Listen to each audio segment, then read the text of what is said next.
नमस्ते साथियों, मैं सूरज छेत्री आप लोग सभी को फार्मिंग इंडिया यूट्यूब चैनल पे स्वागत करता हूं। साथियों, आज मैं जिस जगह में आया हूं वहां बहुत ही कम खर्च में ओरिजिनल देसी मुर्गियों का पालन हो रहा है। यहां आप लोग देख सकते हैं पूरे प्राकृतिक तरीके से चूजे निकाले जाते हैं। यहां ओरिजिनल देसी मुर्गियां खुद अंडे में बैठकर चूजे निकालते हैं। आप लोग देख सकते हैं यहाँ कोई इंक्यूबेटर मशीन भी नहीं है और इस घर के लोग चूजे भी नहीं खरीदते हैं। यहाँ आप लोग देख सकते हैं 21 अंडे हैं और ये 21 अंडे में 2 देसी मुर्गियां बैठती है।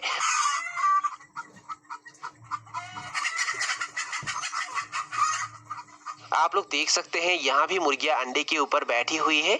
इस फार्म के ओनर हमें बताते हैं कि उनके पास ऐसे लगभग 50 ओरिजिनल देसी मुर्गियां हैं जो 22 से लेकर 25 दिन के अंतर में चूजे निकाल लेती है और उनको एक बार में 50 ओरिजिनल देसी मुर्गियों से 450 से लेकर 500 चूजे मिलते हैं।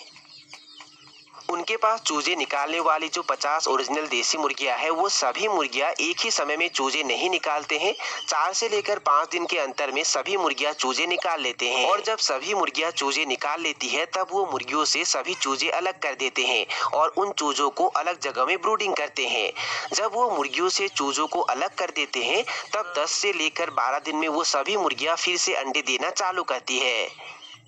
अगर हम मुर्गियों के साथ चूजों को छोड़ देते हैं तो जब तक चूजे अच्छे से बड़े नहीं हो जाते हैं तब तक मुर्गियां अंडे नहीं देती है। पर अगर हम छोटे अवस्था में ही मुर्गियों से चूजों को अलग कर देते हैं तब 10 से लेकर 12 दिन में मुर्गियां फिर से अंडे देना चालू करती है। मुर्गियों से चूजे अलग करने का सबसे बड़ा फायदा ये है कि मुर्गियां जल्दी जल्दी अंडे देती है।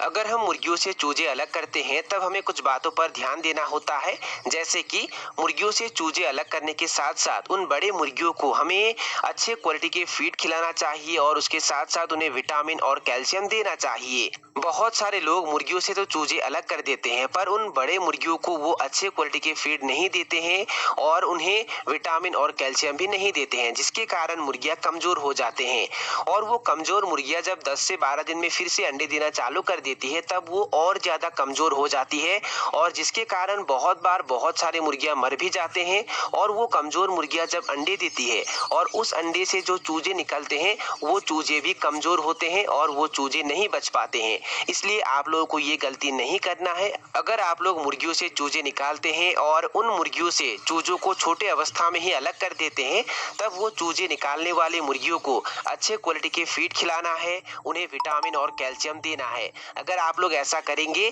तब मुर्गियां कमजोर नहीं होंगे। इस फार्म के ओनर हमें बताते हैं कि जब सभी मुर्गियां चूजे निकाल लेती है तब वो सभी मुर्गियों से चूजे अलग कर देते हैं और वो चूजे निकालने वाले मुर्गियों को अच्छे क्वालिटी के फीड खिलाते हैं, उन्हें विटामिन और कैल्शियम भी देते हैं और उन चूजों को अलग जगह में ब्रूडिंग करते हैं और उन्हें 45 दिन तक मतलब उन चूजों को 45 दिन तक फार्म के अंदर रखकर सिर्फ कॉमर्शियल फीड खिलाकर पालते हैं और 45 दिन के बाद उन्हें बाहर फ्री रेंज में छोड़ देते हैं। उन्होंने मुर्गियों के लिए कोई जाली भी नहीं लगाया है और कोई फेंसिंग की भी व्यवस्था नहीं की हुई है। शाम होते ही सभी मुर्गियां अपने आप फार्म के अंदर चले आते हैं और जब सभी मुर्गियां फार्म के अंदर आ जाते हैं तब वो मुर्गियों को दाना पानी देते हैं।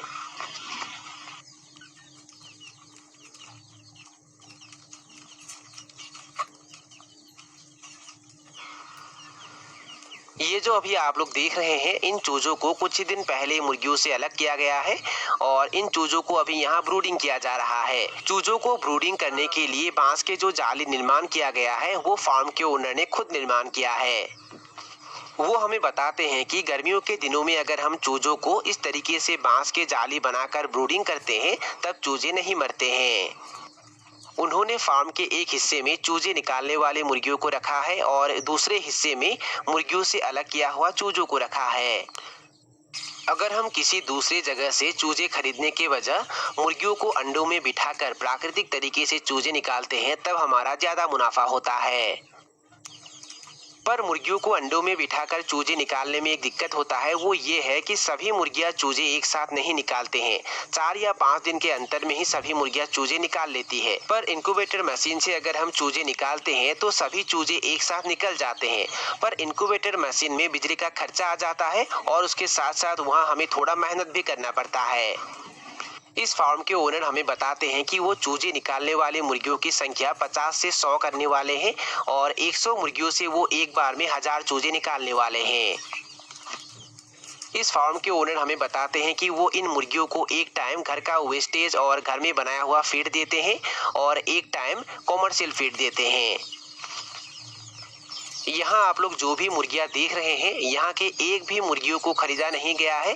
ये सभी मुर्गियों को घर में ही प्रोडक्शन किया गया है। वो हमें ये भी बताते हैं कि वो हमारे चैनल के साथ भी जुड़े हुए हैं और हमारे चैनल में मुर्गियों के लिए दाना बनाने के लिए जो भी नुस्खे दिए जाते हैं, वो उन सभी नुस्खे को अपनाकर मुर्गियों के लिए दाना बनाते हैं और मुर्गियों के लिए फ्री में किस तरीके से हाई प्रोटीन, हाई कैल्शियम और हाई विटामिन वाला दाना बनाया जाता है, उसके बारे में अगर आप लोग भी जानना चाहते हैं तो उसके बारे में मैंने बहुत सारे वीडियो बना के रखा हुआ है और उसके ऊपर एक प्लेलिस्ट भी बनी हुई है और उस प्लेलिस्ट का लिंक मैंने डिस्क्रिप्शन में दे के रखा हुआ है। वो लिंक क्लिक करके आप लोग सभी वीडियो जरूर देखिए। सब्सक्राइब जरूर करें। मुर्गी पालन के साथ साथ वो सुअर और मछली का भी पालन करते हैं। आप लोग देख सकते हैं यहाँ वो सुअर का पालन करते हैं। कुछ दिन पहले उन्होंने सुअर बेच दिए हैं और कुछ दिन बाद वो यहाँ फिर से सुअर डालने वाले हैं। उन्होंने सुअर फार्म के पास में ही फिशरी का भी निर्माण किया है, जिसे होता क्या है, सुअर का जो भी मल होता है वो फिशरी में चला जाता है और वो मुर्गियों का दाना हो जाता है।